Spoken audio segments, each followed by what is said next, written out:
복음은 전해져야만 합니다. 라는 제목 가지고 오늘 말씀에 은혜를 나누도록 하겠습니다. 오늘은 성령 강림 주일인데요. 성령에 관해서 이제 별도 설교하지 않고 계속해서 로마서 강해하도록 하겠습니다. 자, 오늘은 복음에 대한 우리의 태도.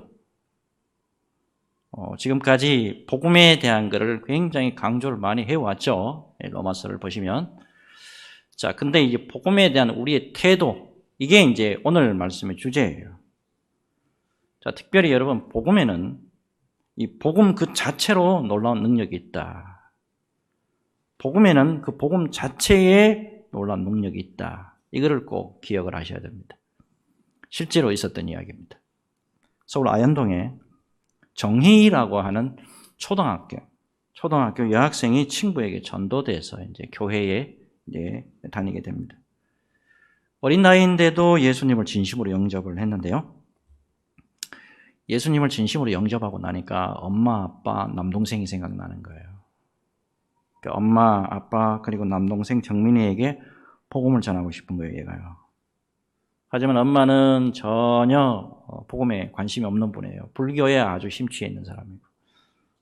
아버지는 더더욱더나 믿음에 전혀 관심이 없고요. 동생 정민이는 더더욱에 교회에 대한 흥미가 없어요.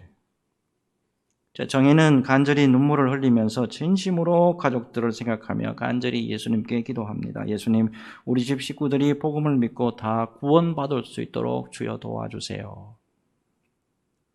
근데 어느 날 동생 정민이가 다리가 많이 아파서 병원에 가게 됩니다. 의사의 진단 결과 관절염이 심해서 몇 달 동안은 걷지 못할 겁니다 라고 하는 거예요. 근데 이 의사의 예상보다는 더 심해집니다. 동생이 관절염이 더 심해지고 얘가 아파갑니다. 고칠 기미가 생기지 않아요. 엄마, 아빠는 그런 정민이를 보고 안타까워서 눈물만 흘릴 뿐이었습니다. 이때 정희 어린이가 엄마, 아빠에게 말합니다. 엄마, 아빠, 나 정민이를 위해서 기도하고 싶어요. 지금 이 시간에요. 엄마, 아빠는 정희가 말하는 말에 수긍을 하고 함께 기도합니다. 정희가 진심으로 눈물을 흘리면서 우리 가족 모두 주님 예수 믿게 해주시고 동생 정민이 다리가 빨리 낫도록 도와주세요. 눈물을 펑펑 흘리면서 기도합니다. 정희 어린이의 기도에 따라서 엄마, 아빠, 정민이 모두 눈물을 흘리며 기도합니다. 근데 여러분, 그 다음 날이 주일이었는데 놀라운 일이 벌어지죠. 동생 정민이가 일어나더니 누나, 예수님이 내 다리 고쳐주셨나 봐. 나 다리 하나도 안 아파. 빨리 교회 가자. 이후에 가족 모두가 예수 믿게 됐고 엄마, 아빠가 후에 정희보다도 더 믿음이 좋은 어른들이 됐다는 거예요. 여러분, 단순한 복음에 대한 믿음 그리고 단순한 복음에 대한 전파, 이게 굉장히 중요합니다. 여러분, 복음의 핵심은 예수 그리스도죠. 여러분, 누구든지 간절한 마음으로 복음이 전해지기를 기도할 때 복음의 은혜와 능력은 언제든지 나타날 줄로 믿습니다. 그래서 여러분, 로마서 1장 16절 말씀을 늘 우리가 기억해야죠. 로마서 1장 16절, 내가 복음을 부끄러워하지 아니하노니 이 복음 모든 믿는 자에게 구원을 주시는 하나님의 능력이 됨이라. 먼저는 유대인에게요 그리고 헬라인에게로다. 복음의 능력 속에서 언제나 풍성한 은혜를 누리시길 바랍니다. 복음은 언제나 살아있고 복음을 전하고 복음을 믿고 나아갈 때마다 언제나 살아계신 하나님이 우리 교회와 동행하시고 우리 성도들과 동행하시고 우리 모든 후손들에게도 동행해 주실 줄로 믿습니다. 이 믿음으로 승리하시기를 주 예수님의 이름으로 축복합니다. 자, 오늘 이제 본문으로 들어가 보죠. 사도 바울이 그동안에 계속 로마서를 보시면 아시겠는데 계속해서 논쟁해 왔는 것은 뭐냐 하면 구원론이에요. 강력하게 계속해서 구원론에 대해서 논쟁을 해왔습니다. 이제는 이 구원론을 내려놓고 이스라엘 동족들을 복음으로 초대하기 시작합니다. 여러분, 말씀의 흐름을 잘 아셔야 됩니다. 여러분, 복음 하시는데 많이 알고 많이 듣는 거 중요하지 않아요. 그것도 물론 중요하겠죠. 그러나 그 다음부터 말씀의 흐름을 잘 보셔야 됩니다. 이제 그런 논쟁을 딱 내려놓고 이스라엘, 믿지 않는 이스라엘 동족들을 복음으로 초대하고 있다 이 말입니다. 사도 바울이 진실로 원하는 게 뭐냐면 1절에 나와 있죠. 형제들아, 내 마음에 원하는 바와 하나님께 구하는 바는 이스라엘을 위함이니 곧 그들로 구원을 받게 함이라. 여태까지 계속 논쟁해 왔는 건 뭡니까? 뭐가 복음이고 무엇이 복음의 내용이냐? 그게 중요한 게 아니에요. 여러분 지금 보면 구원을 받게 하고자 하는 그 마음, 이거를 지금 이제 사도 바울이 이제 오픈시키기 시작하죠? 자, 이스라엘 백성들이 근데 문제는 뭐냐면 자기들만 가지고 있는 독특한 열심이 하나 있어요. 이스라엘 사람들에게 다른 사람에게는 전혀 없는, 다른 민족들에게 전혀 없는 특별한 열심이 하나 있다. 근데 이게 문제라는 거예요. 자, 2절과 3절 한번 볼게요. 내가 증언하노니 그들이 하나님께 열심이 있으나 올바른 지식을 따르는 것이 아니니라. 하나님의 의를 모르고 자기 의를 세우려고 힘써 하나님의 의에 복종하지 아니하였느니라. 2절에서 올바른 지식이 나오죠. 올바른 지식이 뭐냐 하면 예수 그리스도를 믿음으로 말미암아 어렵게 된다, 이 지식을 말합니다. 근데 유대인들이 가지고 있는 지식은 이게 아니죠. 율법을 가지고 자신의 의를 세움으로써 구원에 이를 수 있다, 이거 아닙니까? 여러분, 자신들의 의를 세운다는 목표가 생기면요, 내 의를 세워보겠다, 나를 한번 높여보겠다라고 하는 이 목표가 생기면 생각지도 않는 열심이 생길 수가 있습니다. 사도 바울이 율법에 한창 열심일 때 참 대단하죠, 열심히. 예수 믿는 사람들을 핍박하는데 어느 정도였냐면, 원래 이 사람 태생이 어디냐면 소아시아 태생입니다. 소아시아 다소, 지금의 터키. 쉽게 말씀드리면 사도 바울이라는 사람은 본토 이스라엘 유대인이 아니에요. 본토 이스라엘 유대인이 아니고 외국에서 태어난 디아스포라 유대인이에요. 근데 이 사람이 자신의 조국 이스라엘 예루살렘의 대제사장에게 갑니다. 가서 어느 정도였냐면 예수 믿는 사람들을 외국에 가서도 잡아올 수 있도록 추천서를 써주십시오. 그래서 해외 원정까지 가가지고 예수 믿는 사람들을 핍박하고 본국으로 막 잡아들입니다. 대단한 열심이죠. 자기의 의가 충만하면, 자기의 의가 충만하게 되면 하나님이 기뻐하시는지 하나님이 진노하시는지도 몰라요. 그냥 매냥 열심히 해요. 결론적으로 이 말씀 드리는 이유가 있죠. 이스라엘이 구원에 이르게 되지 못한 이유가 바로 여기 있다는 거예요. 잘못된 지식 가지고 있고, 잘못된 지식 가지고 있고, 또 그나마 그 지식 가지고 또 그걸 또 열심을 내고 있다, 이겁니다. 이걸 바라보면서 이제 사도 바울이 너무 안타까운 거예요. 그러면서 4절을 보시면 진정한 의가 뭔지 소개하고 있습니다. 진정한 의가 뭐냐? 4절 우리 같이 읽겠습니다. 읽겠습니다. 시작. 그리스도는 모든 믿는 자에게 의를 이루기 위하여 율법의 마침이 되시니라. 아멘. 율법의 마침, 율법의 완성을 말하죠. 이미 예수님이 십자가를 통해서 율법의 의를 다 이루어 놓으셨다는 거예요. 쉽게 말씀드리면 사람의 공로, 사람의 노력, 여기에 개입이 필요 없다는 거죠.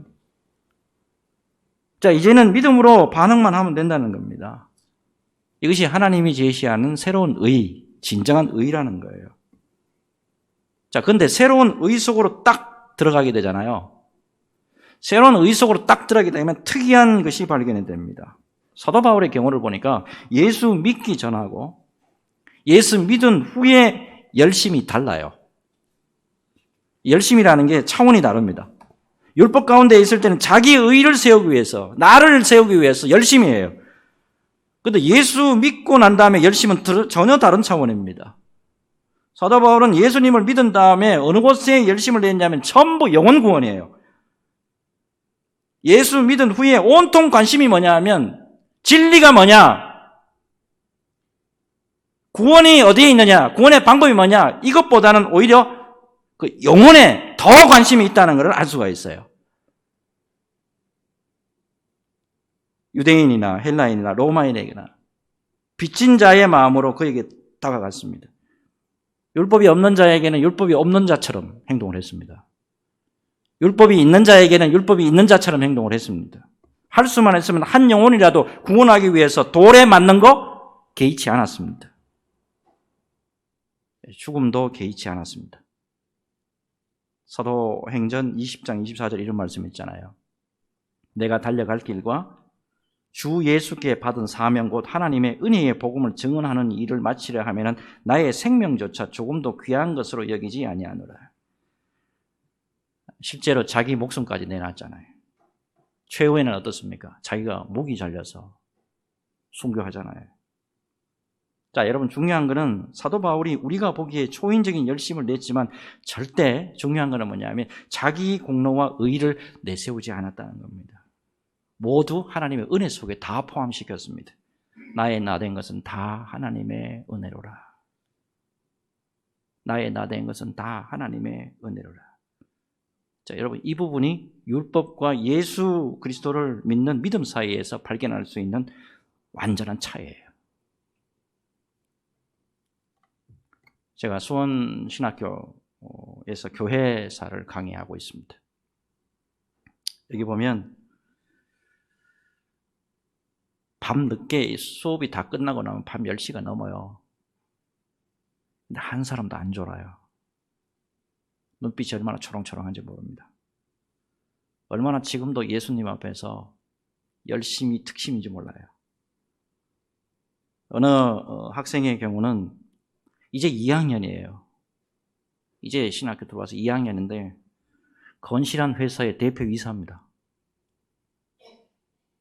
그런데도 겸손하게 배운 일에 최선을 다하고 복음 전파하는 일이라면 물질 내놓는 거, 시간 내놓는 거, 자기 몸을 내놓는 거 아끼지 않더라고요. 여러분, 진정으로 예수님이 주신 믿음이 있다 그러면 상상을 초월하는 열심 우리에게도 있을 수가 있어요. 그런데 그 열심은 우리의 자랑과 의를 나타내는 게 아니에요. 여러분 이걸 꼭 기억하셔야 됩니다. 항상 우리 장로교에서 늘 강조하는 건 뭐냐면 하나님의 은혜잖아요. 하나님이 은혜를 주셨기 때문에, 하나님이 오늘날 우리를 변함없이 지켜주셨기 때문에, 목사로서 사역을 감당할 수 있도록 오늘날까지 은혜를 주셨기 때문에, 장로님으로서, 안수 집사님으로서, 권사님으로서, 집사님으로서, 성도로서 사명을 감당할 수 있도록 늘 변함없이 은혜로 붙들어 주셨기 때문에 우리가 헌신할 수 있는 거예요. 여러분 꼭 기억하시고, 하나님이 기뻐하시는 참다운 열심, 여러분 하나님이 기뻐하시는 참다운 열심입니다.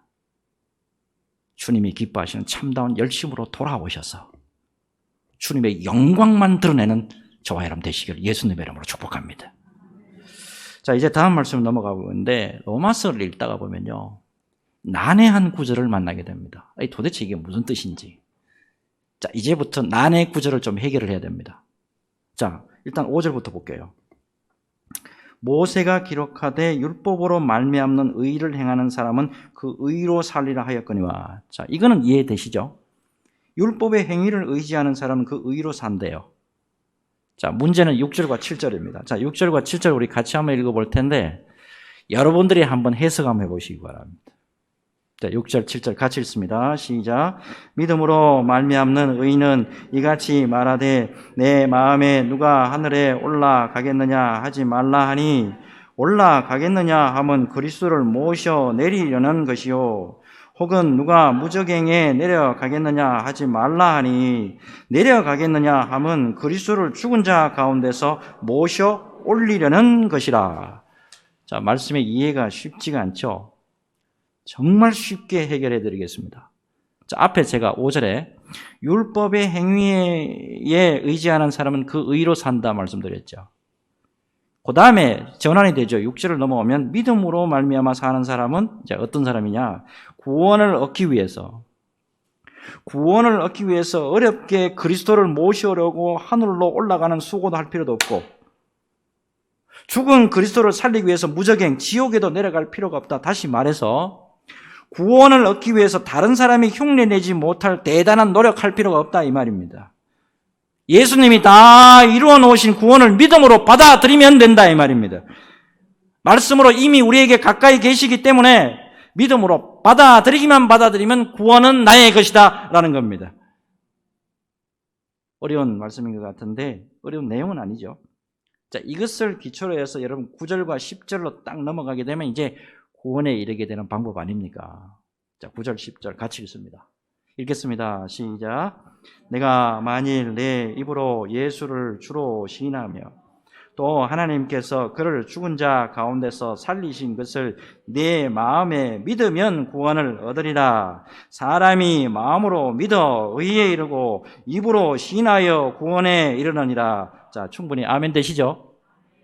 지금까지 사도 바울은 근데 어떻게 하면 구원을 이룰 수 있는가, 구원에 이룰 수 있는가 대한 말씀을 이어왔어요. 근데 중요한 것은 여러분 오늘 전체 말씀에서 이제 시작합니다.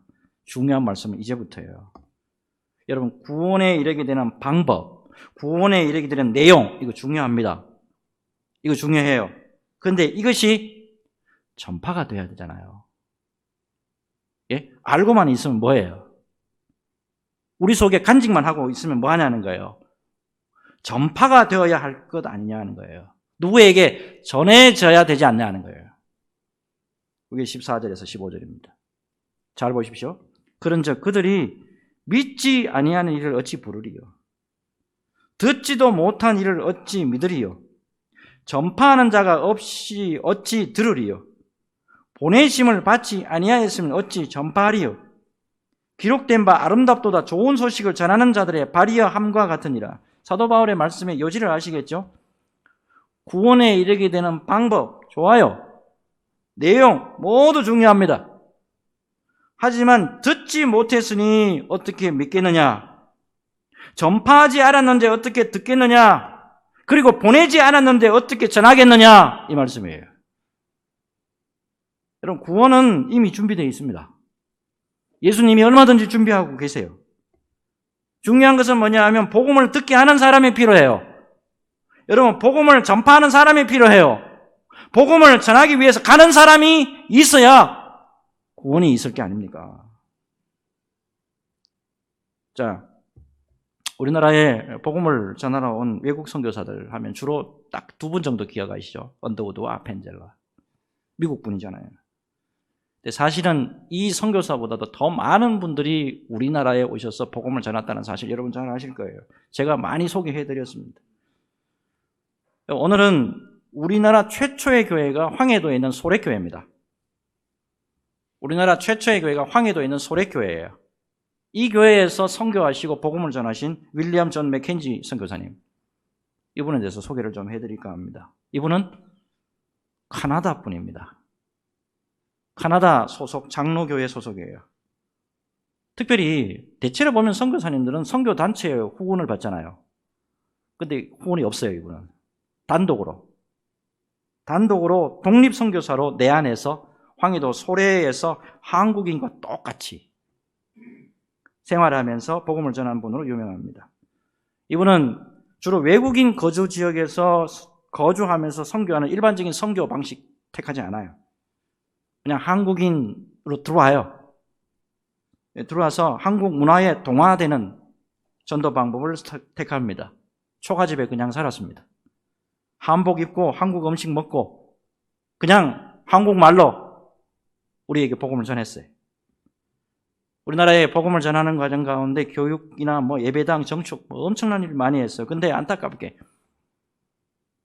1년 6개월 사역했습니다. 1년 6개월 사역하고 일사병으로 돌아가셨어요. 무리하게 지역 전도 활동을 강행했는데 소래읍 근처 지역에서 전도했는데 무려 10시간 이상이요. 10시간 이상 태양볕 그냥 아래 걸으면서 다녔는데 이게 일사병의 원인이 됩니다. 당시 선교사님이 예배당 그 부속실에 조그마한 방이 하나 있었는데 거기 거주고 했는데 의사가 없는 상태에서 5일간 고열에 시달리다가 1895년 7월 달입니다. 세상을 마감하고 하나님 나라로 갔어요. 이분이 돌아가시기 전에 일기장에 기록한 마지막 글이 남아있던데요. 신금이 울려요. 나의 마음은 더 이상 기대할 수 없을 정도로 편안하다. 예수님은 나의 유일한 희망이다. 그러나 나의 몸은 고통이 심해서 더 이상 글을 쓸 수 없다. 그러나 죽음이 아니길 바란다. 내가 한국인과 살았기 때문에 이렇게 되었다고 말하게 될 많은 사람들 때문이다. 내가 조심하지 않았기 때문이다. 낮에는 뜨거운 햇볕 아래 전도하고 밤이면 공기가 추워질 때까지 앉아 있었기 때문이다. 그리고 마지막으로 어머니에게 남긴 편지가 있어요. 간단한 편지예요. 엄마에게 어떻게 편지했냐면 예수님만이 유일한 희망입니다. 어머니 더 이상 글을 쓸 수가 없습니다. 너무 아픕니다. 어머니. 너무 아픕니다. 어머니. 이 선교사님의 희생적인 삶을 본 이 소래 지역에 있던 사람들이요. 서양 귀신 믿는다고 처음에는 핍박도 하고 그랬거든요.